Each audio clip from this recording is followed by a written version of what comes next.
Hello बच्चों, क्या हाल चाल। बढ़िया एकदम।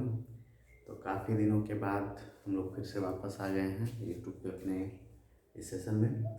और आज हम लोग क्लास 10th का एक बहुत ही इम्पोर्टेंट सा चैप्टर पढ़ने जा रहे हैं। चैप्टर नंबर 12 है, जिसका नाम है वृत्तों से संबंधित क्षेत्रफल। ये मेंसुरेशन का एक पार्ट है। क्लास 10th में बोर्ड एग्जाम में इससे कुछ क्वेश्चन अच्छे अच्छे बनते हैं। तो आज हम इसका सारा कंसेप्ट लेके आए हैं। आज कंसेप्ट पढ़ेंगे, फिर इसके बाद एक दो वीडियो में इसके सारे न्यूमेरिकल्स भी हो जाएंगे। तो आइए शुरू करते हैं, ज़्यादा टाइम ना गंवाते हुए। मेरा नाम आलोक कुमार मदेशिया है और आपका इस चैनल पे स्वागत है। रात के 3 बज रहे हैं, तो थोड़ी सी सन्नाटेदार आवाज़ आपको सुनाई देगी।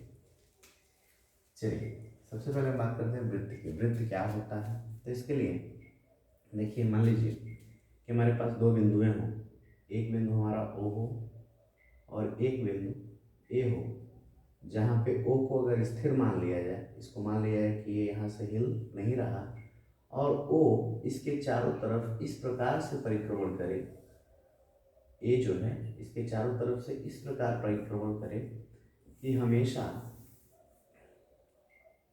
ए की जो दूरी है वो ओ से एक बराबर बनी रहे। ए की जो दूरी है वो ओ से हर जगह पे क्या हो, बराबर हो। ए इसके चारों तरफ परिक्रमण कर रहा है, यहाँ आ रहा है, फिर कभी यहाँ आ जा रहा है, कभी यहाँ आ जा रहा है, फिर यहाँ आ गया मान लीजिए, फिर यहाँ आ गया मान लीजिए।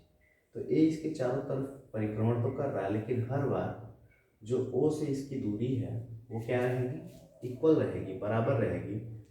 तो इस ए के बिंदु पथ को हम क्या कहते हैं, ए का जो ये रास्ता है, ए जिस रास्ते पर चला, इस रास्ते को ये क्या कहते हैं, वृत्त कहते हैं। इस ए के द्वारा बनाए गए रास्ते के द्वारा जो ये आकृति बन रही है, ये आकृति क्या कहलाती है, वृत्त कहलाती है। फिर से एक बार सुन लीजिए, एक और कंसेप्ट एक और तरीके से इसको समझिए। मान लीजिए ये कौन है, बीच में राधा, ये बीच में राधा है और ये किनारे किनारे कन्हैया है, कृष्ण कन्हैया, जो चारों तरफ इनके क्या कर रहे हैं, घूम घूम के गाने गा रहे हैं, बांसुरी बजा रहे हैं। ये कन्हैया जब ऐसे ऐसे चारों तरफ घूम घूम के इनके बांसुरी बजाते हैं, तो जो बीच में राधा है ये स्थिर है, ये इनके चारों तरफ घूम रहे हैं। तो कृष्ण जिस पथ पे चलेंगे वही पथ क्या होगा, हमारा वृत्त कहलाएगा। उस आकृति को, जिस पथ पर ये चलेंगे उसके द्वारा बनी आकृति को हम वृत्त कहेंगे। आजकल की राधा और आजकल की कन्हैया जो इधर उधर घूम रहे हैं उनकी बात नहीं हो रही है, और वैसा आप लोग भी मत करिएगा, आगे पीछे घूमने से कुछ होता नहीं है। चलिए, तो वृत्त का कंसेप्ट समझ में आया। क्या होता है कि अगर दो बिंदुएं हों, ओ और ए, जिसमें से एक स्थिर हो और एक इसके चारों तरफ चक्कर लगाए, तो इसका जो वृत्त द्वारा ये बनाया गया जो रास्ता होता है, इसके द्वारा आकृति, इस ए के द्वारा बनाई गई आकृति जो है, यही क्या कहलाती है, वृत्त कहलाती है। अब हम बात करेंगे वृत्त की त्रिज्या। तो ये जो राधा से कृष्ण तक की जो दूरी है, लगातार ये बराबर रहती है, चाहे यहाँ रहे, चाहे यहाँ रहे, चाहे यहाँ रहे, चाहे यहाँ रहे, चाहे यहाँ रहे, ये हर जगह पे क्या होती है, बराबर होती है। इसको हम बोलते हैं वृत्त की त्रिज्या। यानी वृत्त के केंद्र से परिधि तक की दूरी, केंद्र से यहाँ तक की दूरी, केंद्र से इस बिंदु तक की दूरी क्या कहलाती है, वृत्त की त्रिज्या कहलाती है। और इस त्रिज्या को हम आर से, स्मॉल आर से या कैपिटल आर से रिप्रेजेंट करते हैं। स्मॉल आर से भी रिप्रेजेंट करते हैं और कैपिटल आर से भी रिप्रेजेंट करते हैं। तो आई होप कि ये बात आपको समझ में आई होगी। अब हम बात करते हैं व्यास की, डायमीटर। ये क्या होता है, देखिए, अगर हम बात करें डायमीटर की, व्यास की, तो अगर इस ए को, जो यहाँ पे है एक समय, ये ए पूरा घूमते घूमते घूमते घूमते 180 डिग्री बना ले, कितने अंश का कोण बना ले, 180 डिग्री का कोण बना ले घूम के, तो इसके द्वारा इसकी प्रारंभिक स्थिति और अंतिम स्थिति को अगर हम मिला दें, ठीक है, प्रारंभिक स्थिति और अंतिम स्थिति को, तो ये वृत्त का व्यास कहलाता है। मैं फिर से अगर बनाऊं तो एक और तरह से इसको हम समझ सकते हैं व्यास को, कि हमारे पास अगर एक सर्कल हो, एक वृत्त हो और इसका केंद्र हो, तो जीवा सबसे पहले जान लीजिए जीवा क्या होती है। वृत्त की अगर आप जीवा जान जाएंगे तो व्यास भी आसानी से समझ पाएंगे। जीवा जो होती है वृत्त की परिधि को दो बिंदुओं पर क्या होती है, मिलाती है। वृत्त की परिधि के दो बिंदुओं को अगर कोई रेखा मिलाए तो ये उसकी क्या कहलाती है, जीवा कहलाती है। तो एक ऐसी जीवा वृत्त की, ये सब क्या है, जीवाएं हैं, जिसको हम अंग्रेजी में बोलते हैं कॉर्ड। तो वृत्त की ऐसी जीवा जो इसके केंद्र से होकर जाती है, जो इसकी केंद्र ओ से होकर के आती है और वृत्त की परिधि के इन दो बिंदुओं को आपस में मिलाती है। जैसे अगर ये ए हो और ये बी हो तो इनको अगर आपस में मिलाती है तो ये जो रेखा होती है, ये जो जीवा होती है, इसी को हम बोलते हैं व्यास। इसी को हम बोलते हैं व्यास। और जो व्यास होता है, ये देखिए ध्यान से, केंद्र से इस बी तक की दूरी, परिधि तक की दूरी जो होती थी, त्रिज्या होती थी आर, तो ये भी आर होगा और यहाँ से यहाँ तक भी आर होगा। तो ये आर और आर मिला के कितना हो जाएगा, टोटल लंबाई ए बी की अगर निकालें तो व्यास की टोटल लंबाई कितनी होती है, 2r, यानी त्रिज्या का दुगुना।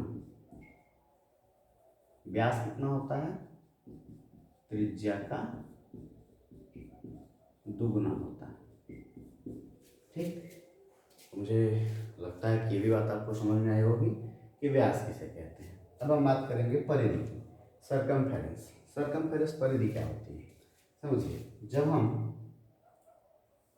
एक वृत्त लें तो वृत्त में जो ये पथ होता है किनारे किनारे, इसकी लंबाई को हम क्या कर सकते हैं, माप सकते हैं। चाहे हम एक छोटा वृत्त लें या फिर हम एक बड़ा वृत्त लें या फिर उससे छोटा वृत्त लें, इससे बड़ा है इससे छोटा है, ऐसे कई वृत्त लें और इन सभी वृत्तों की जो व्यास, मान लीजिए इसका जो व्यास है वो 2 स्मॉल आर है, इसका जो व्यास है वो 2r डैश है, ये जो है 2 कैपिटल आर है। और सभी कंडीशन में इनकी परिधि कैसे नापते हैं तो समझ लीजिए। जैसे कागज़ पे आप क्या करिए, वृत्त बना लीजिए कोई भी माप का, और वृत्त बनाने के बाद क्या करिए कि धागा ले लीजिए, धागे को भिगो दीजिए और धागे को भिगो के इसके ऊपर ऐसे चिपकाएंगे और चिपका के रखेंगे और फिर वापस जब खोलेंगे, जब पूरा यहाँ से यहाँ तक एक राउंड चिपक जाएगा, इसके किनारे किनारे पे एक राउंड जब चिपक जाएगा तो फिर वहाँ से जब खोलेंगे तो एक हमको सीधी धागा प्राप्त होगी, एकदम सीधी रेखा जैसे धागा प्राप्त होगी। इसकी लंबाई अब क्या करेंगे, स्केल से माप लेंगे। तो इसकी लंबाई जो होती है यही परिधि की लंबाई होती है, ठीक है। और ये जो परिधि की लंबाई होती है, इसमें अगर हम व्यास का भाग दें तो चाहे इस वृत्त के लिए हम भाग दें इसकी परिधि का बटा, चाहे हम इसकी परिधि का भाग दें, परिधि में इसकी परिधि में अगर हम 2r से भाग दें, या इसकी परिधि में हम 2 कैपिटल R से भाग दें, यानी व्यास का 2r का मतलब क्या हुआ, व्यास। व्यास से अगर हम परिधि में भाग दें, इसकी परिधि में हम 2r डैश से भाग दें, मतलब ये है कि अगर हम परिधि में व्यास से भाग दें तो ये हमेशा एक कांस्टेंट मान आता है जो कि 3.14 के लगभग बराबर होता है। और ये 3.14 22/7 नाम की एक परिमेय संख्या के बराबर होता है।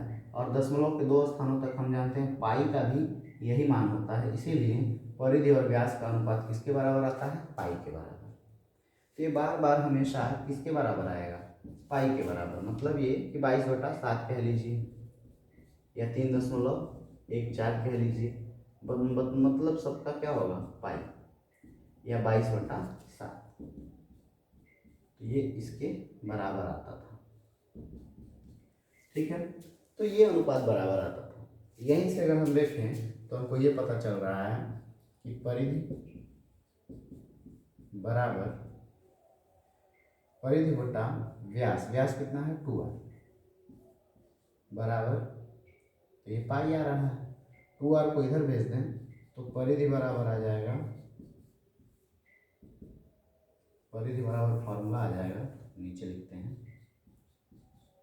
परिधि बराबर 2 पाई, यहाँ से 2r को इधर भेज देंगे तो 2 पाई r आ जाएगा। तो परिधि का फॉर्मूला आप जानते भी होंगे कि परिधि बराबर 2 पाई r होता है, लेकिन आज पहली बार शायद आप लोग जाने होंगे कि परिधि बराबर 2 पाई r ही कहाँ से आता है, क्योंकि जब बार बार हम परिधि और व्यास का जब रेशियो निकालते हैं तो ये 3.1 यानी 22/7 के ही बराबर आता है, जिसे हम पाई कह लेते हैं। तो ये जब पाई के बराबर आता है तो व्यास का जब गुणा करेंगे तो 2 पाई r हो जाएगा परिधि बराबर। तो हाँ, अब परिधि कहते किसको हैं, तो ध्यान दीजिए कि मैंने अभी बताया था कि कृष्ण जिस पथ पर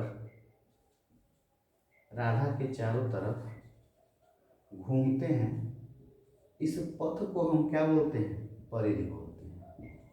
जिस पथ पर कृष्ण राधा के चारों ओर घूमते हैं आजकल के भी, उसी पथ को क्या बोलेंगे, परिधि बोलेंगे। ठीक है, चलिए इतनी बातों को नोट कर लीजिए, फिर हम आगे इसके बाद चलते हैं वृत्त के क्षेत्रफल पर। नोट करिए, थोड़ा सा नीचे का नहीं आ रहा है,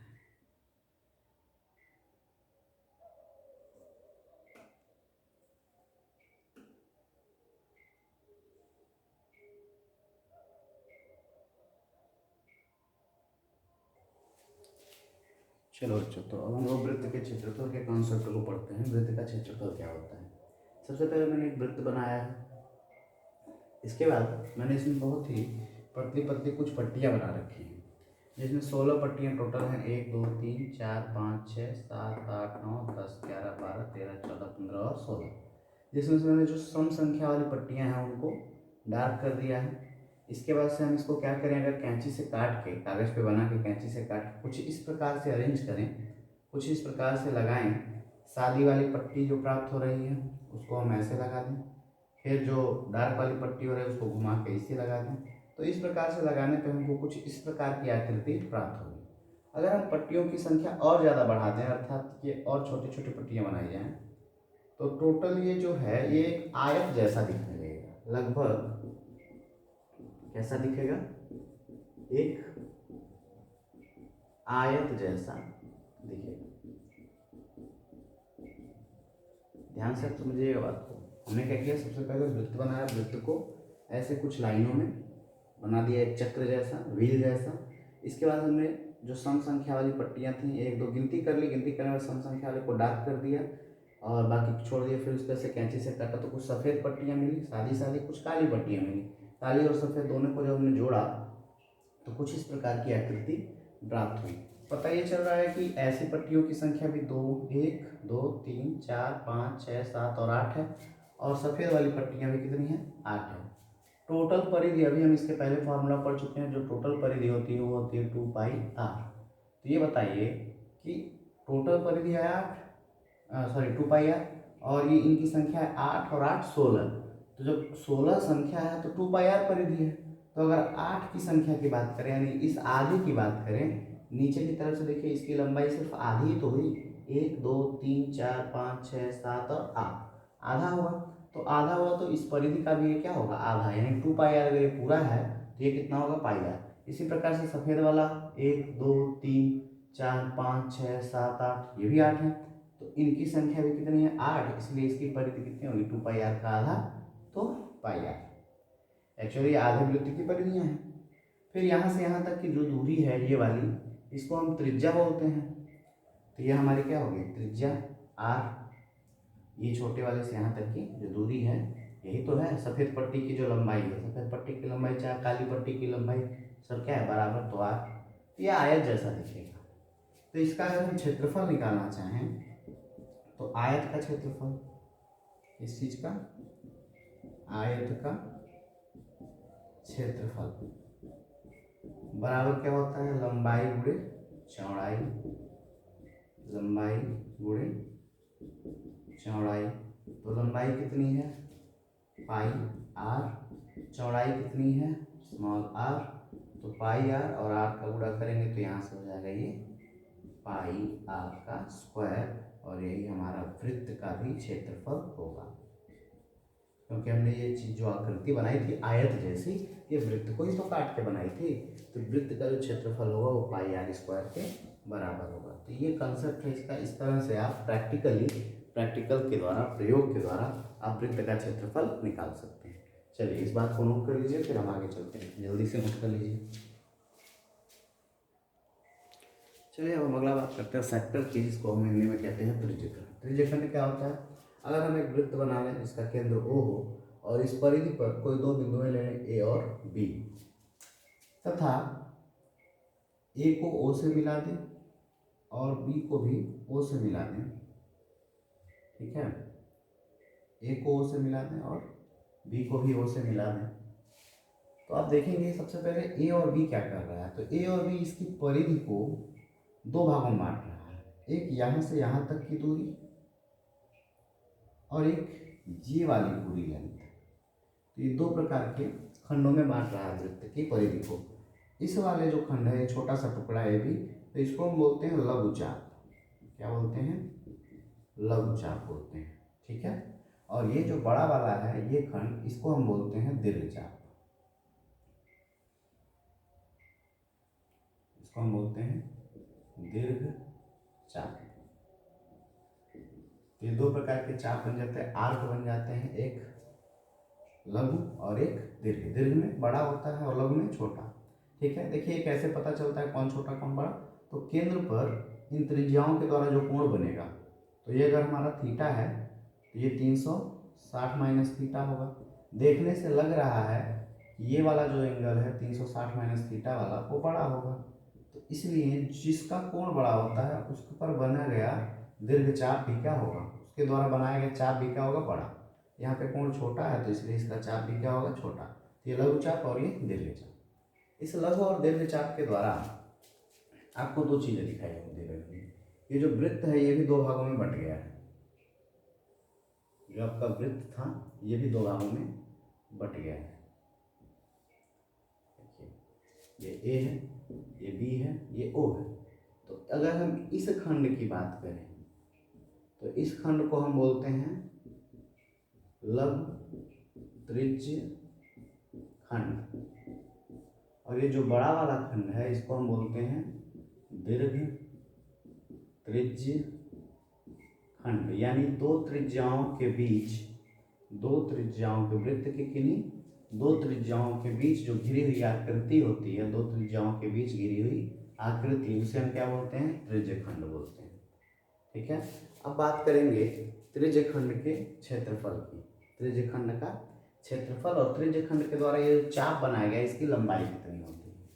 तो देखिए इस चाप की अगर आपको लंबाई निकालनी है लघु चाप की, तो कोण कितना बना रहा है, थीटा बना रहा है, ठीक है। तो अगर हम इस B को ऐसे खिसकाते खिसकाते कहीं यहाँ लेके चले गए, ठीक है, और A को खिसकाते खिसकाते यहाँ लेके चले गए, तो ये एंगल कितने का हो जाएगा, 180 का। और जब ये 180 अंश का बनाएगा तो ये अर्धवृत्त होगा ना, और अर्धवृत्त के पूरे ही चाप की यानी आधी परिधि की लंबाई कितनी होती है, या आधी परिधि की लंबाई होती है पाई आर, क्योंकि टोटल की लंबाई हम पढ़ चुके हैं 2 पाई आर होती है, तो आधे की लंबाई कितनी होगी, पाई आर।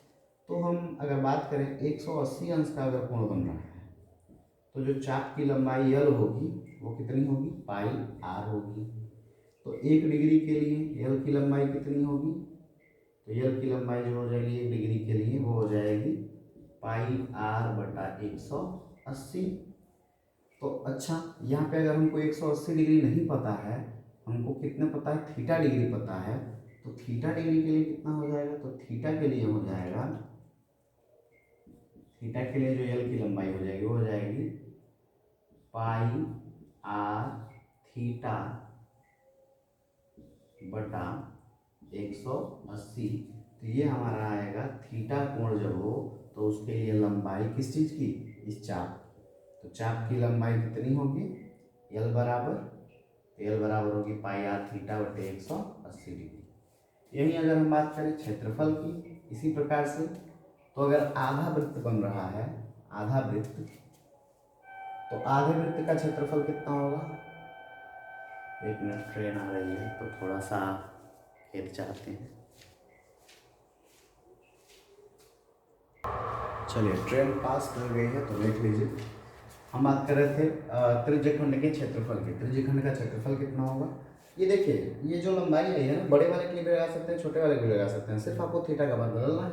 भाई अगर यहाँ पे 210 अंश होगा, 320 अंश होगा, तो आप थीटा का मान 320 रखेंगे, 210 जो भी मतलब मान होगा। छोटा वाला होगा तो छोटा वाला थीटा का मान रखेंगे। तो लीजिए, आपको दिया गया रहेगा आर का मान, ये आर का मान आपको दिया गया रहेगा। पाई का मान आप जानते हैं, रख के कैलकुलेट करेंगे, एल का मान निकल जाएगा, यानी चाप की लंबाई निकल जाएगी, चाहे वो लघु हो चाहे वो दीर्घ हो। अब इसी प्रकार से चाहे लघु त्रिज्यखंड चाहे दीर्घ त्रिज्यखंड का अगर आपको क्षेत्रफल निकालना हो तो हम जानते हैं जब 180 अंश का कोण बनेगा, ये देखिए ध्यान से, जब ये हम मान लें ए और बी को हम यहाँ कर देते हैं, मान लिया कैसे फैला दिए, तो ये कितने डिग्री का बनेगा, 180 डिग्री का। जब 180 अंश का कोण बन रहा है तब जो क्षेत्रफल एरिया है त्रिज्यखंड का, वो देखिए तब ये अर्धवृत्त बनाएगा ना, आधा वृत्त बनाएगा। तो पूरे वृत्त का क्षेत्रफल होता है पाई आर स्क्वायर, तो आधे वृत्त का कितना होगा, पाई आर स्क्वायर बाई 2। पूरे वृत्त का पाई आर स्क्वायर अभी हम पढ़ चुके हैं क्षेत्रफल। तो आधे वृत्त का इस छोटे से टुकड़े का ए और बी, यहाँ से ए और बी का ये जो क्षेत्रफल बन रहा है, ये पूरा आधे वृत्त का ये कितना होगा, पाई आर स्क्वायर बाई 2। तो 1 डिग्री के लिए कितना होगा, 1 डिग्री के लिए एरिया हो जाएगा तब पाई आर स्क्वायर बाई 2, और ये 180 भी नीचे चला जाएगा, तो पाई आर स्क्वायर बाई 2 और बटे 180। 180 का 2 में गुणा करेंगे तो हो जाएगा पाई आर स्क्वायर बाई 180 दूना 360, ये हो जाएगा 1 डिग्री के लिए। ठीक है, 1 डिग्री के लिए एरिया हो जाएगा। अच्छा, तो अगर हमको थीटा डिग्री के लिए एरिया चाहिए, थीटा के लिए हमको चाहिए, तो एरिया ए बराबर कितना हो जाएगा, तो पाई, अब थीटा यहाँ गुणा कर रहे हैं एक में तो यहाँ भी करेंगे, तो पाई आर स्क्वायर थीटा बटा 360। इसको हम बोलते हैं यूनिटरी मेथड, एकक नियम बोलते हैं। एकक नियम से जैसे 180 के लिए इतना, तो 1 के लिए कितना, तो 180 भाग दे दिया, फिर 1 के लिए इतना, तो थीटा के लिए कितना, तो थीटा का गुणा कर दिया। जैसे 180 रुपये में इतने आम, तो 1 रुपये में कितने आम, 1 रुपये में इतने आम, तो थीटा रुपये में कितने आम, तो थीटा से गुणा कर दिया। तो ये एकक नियम बोलते हैं, आप लोग क्लास 8 में 7th में पढ़ चुके होंगे इसको। तो ये दोनों बातें आपको चाप की लंबाई इस फॉर्मूले से निकाल सकते हैं, और आप एरिया का मान, यानी एरिया जो होगा वो हो जाएगा formula pi R square theta बटा 360। इस फार्मूले से आप क्या निकाल सकते हैं, एरिया निकाल सकते हैं। और लंबाई अगर निकालनी चाप की तो वो होगा पाई आर थीटा बटा 180। इस फार्मूले से आप ये निकाल सकते हैं। चलिए, पूरी बात को नोट कर लीजिए। चलिए क्वेश्चन देखते हैं। एनसीईआरटी एग्जाम्पलर का क्वेश्चन है ये, एनसीईआरटी एग्जाम्पलर का क्वेश्चन है। कह रहा है कि एक मोटरसाइकिल के पहिए की त्रिज्या 35 सेंटीमीटर, यानी कि आर बराबर आपको दे रखा है 35 सेंटीमीटर। फिर कह रहा है यदि मोटरसाइकिल की चाल 66 किलोमीटर प्रति घंटा हो, यानी स्पीड दिया है कि 66 किलोमीटर प्रति घंटा हो,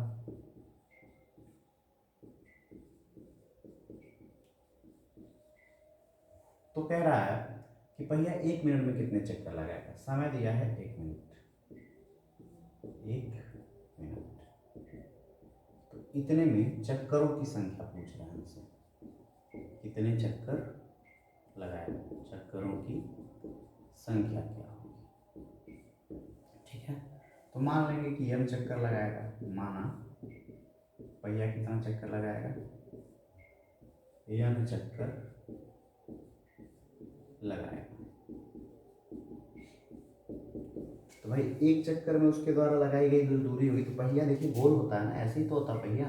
जब एक चक्कर ये घूमेगा, ध्यान दीजिए, जब ये एक चक्कर घूमेगा तो ये वाला हिस्सा पहले नीचे आएगा, फिर इसे ऊपर जाएगा, तो ये कुछ इस प्रकार से पुनः एक बार नीचे होगा और अगली बार में ये क्या पहुँच जाएगा, फिर से ऊपर पहुँच जाएगा। ऐसे घूमते घूमते घूमते घूमते क्या हो जाएगा, ये वाला हिस्सा ऊपर पहुँच जाएगा, ये बिंदु ऐसे नीचे आएगा, फिर ये ऊपर आ जाएगा।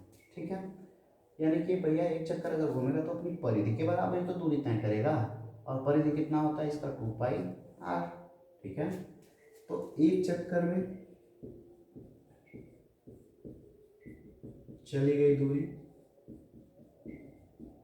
एक चक्कर में चली गई दूरी बराबर 2 पाई आर। ठीक है, एक चक्कर में लगाई तय की गई दूरी कितनी होगी 2 पाई आर। ये आपके सारे फार्मूले जो मैंने नोट करा रखे थे अभी, जो इसके पहले पढ़ाए हैं वो सारे फार्मूले मैंने एक किनारे लिख दिए थे ताकि आपको हेल्प हो जाए, पढ़ना पलट के ना देखना पड़े। चलिए देखिए, एक चक्कर में चली गई दूरी 2 पाई आर, वैल्यू पुट कर दीजिए। तो यन चक्कर में चली गई दूरी कितना हो जाएगा n इंटू 2 पाई आर। अब यहाँ तक इसको क्लोज करते हैं। आगे देखिए, पहले वैल्यू पुट कर लीजिए मन करे तो। ठीक है, तो वैल्यू पुट कर लीजिए यहाँ से। तो n चक्कर में जो चली गई दूरी होगी वो हो जाएगी आपकी n इंटू 2/22/7, आर का मान 35 सेंटीमीटर में है। तो आर 7 बचे 35, 5 आ गया। ठीक है, 22 बचे 110 दूना 220 यन, और ये किस में आएगा 220, 22 बचे 110, 110 दूना 220 यन, ये आएगा आपका सेंटीमीटर में। तो सेंटीमीटर को अगर मीटर में बदलें, ये आएगा सेंटीमीटर में, इसको मीटर में बदलेंगे तो 100 से भाग देंगे, तो 220/100 यन करेंगे जब, तो यहाँ पे 0.2 पे लग जाएगा, यानी कि आएगा 2.20 यन, इतना मीटर आएगा। ठीक है, तो हमने मीटर में बदल दिया कि यन चक्कर में जो चली गई दूरी थी 2.20 यन मीटर थी। अब कह रहा है इसकी चाल जो है 66 किलोमीटर प्रति घंटा हो, तो इसको हम क्या करेंगे 66 किलोमीटर प्रति घंटा को 1 मिनट प्रति मिनट में बदलेंगे मीटर प्रति मिनट में। चाल जो दिया है उसको मीटर प्रति मिनट बदलेंगे, तो 66 किलोमीटर में कितना मीटर होता है 1000, और 1 घंटे में कितने मिनट होते हैं 60। 0 से 0 कट जाएगा, ये कट जाएगा 11 से, तो 11 एकम 11 और 2 0, 1100 आएगा, 1100 मीटर प्रति मिनट, यानी 1 मिनट में 1100 मीटर चलेगा। तो चक्करों की संख्या कितनी होगी, तो 1 मिनट में चली गई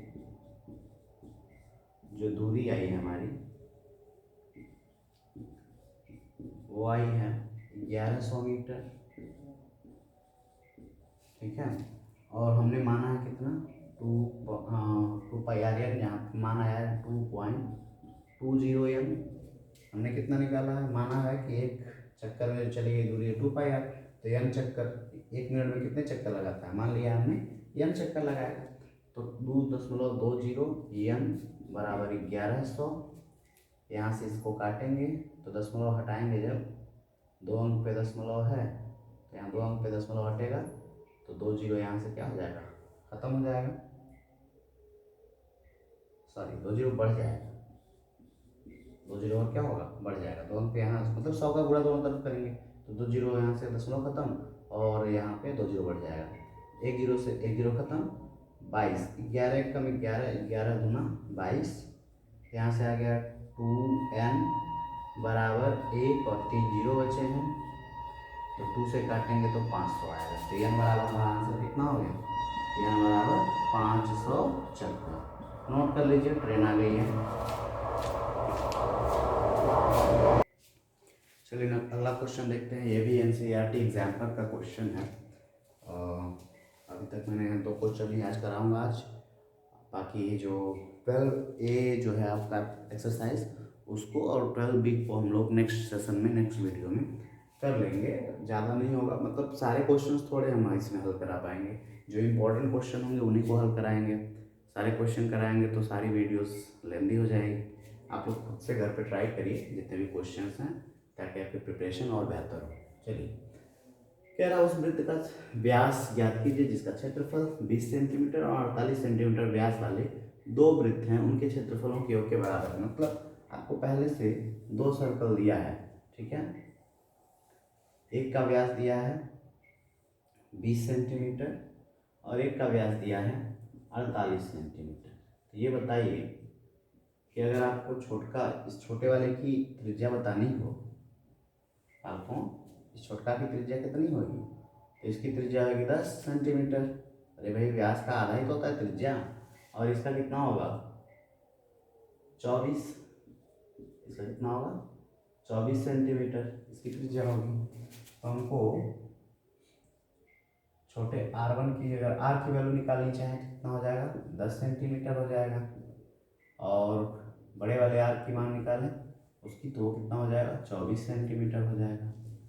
फिर कह रहा है कि इनके क्षेत्रफलों का योग निकालिए, तो एक बड़ा वृत्त बनेगा, एक बड़ा सा वृत्त है जिसका जो क्षेत्रफल है इन दोनों के क्षेत्रफलों के योग के क्या है बराबर है, यानी इसका जो एरिया है ये किसके बराबर है पाई आर स्क्वायर, यानी इस छोटे वाले के, और plus pi capital R square इस बड़े वाले के क्षेत्रफल के योग के क्या है बराबर। तो आप निकाल लीजिए, इसलिए बड़े वृत्त का क्षेत्रफल, तो प्रश्नानुसार क्या कह रहा है, प्रश्नानुसार कह रहा है कि बड़े वृत्त का जो क्षेत्रफल है वो किसके बराबर है, तो छोटे वाले वृत्त के दोनों के योगफल के क्षेत्रफलों के योगफल के बराबर है। तो इसमें रख दीजिए, पाई दोनों कॉमन कर लीजिए, आर की वैल्यू यहाँ 10 रखेंगे तो स्क्वायर, प्लस कैपिटल आर का मान 24 रखेंगे, इसका भी स्क्वायर, तो यहाँ से आ जाएगा पाई 10 दहा में 100 प्लस 24 का स्क्वायर तो 576, जोड़ देंगे तो 676 होगा, तो पाई और ये आ जाएगा इंटू 676, ये आ जाएगा इसके बराबर। अब अगर हम मान लें कि इस बड़े वाले जो वृत्त है इसकी जो त्रिज्या है वो कैपिटल आर डैश है, कितना है कैपिटल आर डैश, तो भाई बड़े वृत्त का क्षेत्रफल का सूत्र क्या होगा पाई कैपिटल आर डैश का स्क्वायर, यहाँ से देखिए पाई से पाई क्या हो जाएगा कैंसिल, तो आर डैश का जो स्क्वायर आएगा वो आ जाएगा 676 के बराबर, यानी आर डैश बराबर होगा स्क्वायर रूट ऑफ 676 जो कि होता है 26 का, इसका होता है 26 का, तो आर डैश का मान आ गया हमारा 26, यानी ये त्रिज्या हो गई कितनी 26 सेंटीमीटर की। इसलिए जो व्यास होगा तो त्रिज्या का कितना होता है दुगुना 2r डैश, यानी कि 26 गुना 52 सेंटीमीटर, ये आपका क्या हो जाएगा आंसर। तो व्यास आ गया हमारा कितना 52 सेंटीमीटर। चलिए तो इस क्वेश्चन को नोट कर लीजिए, ऐसे ही आप इस चैप्टर के एक्सरसाइज के क्वेश्चन को लगाइए, और मिलते हैं अगले वीडियो में, तब तक के लिए नमस्कार। 3 बज रहे हैं वीडियो के, अच्छा रात के 3 बज रहे हैं, और रात के 3 बजे हम वीडियो शूट कर रहे हैं, तो आप भी लोग मेहनत करिए, ठीक है, और इस वीडियो को लाइक और चैनल को सब्सक्राइब करिए, अपने दोस्तों में शेयर करिए। Thank you very much.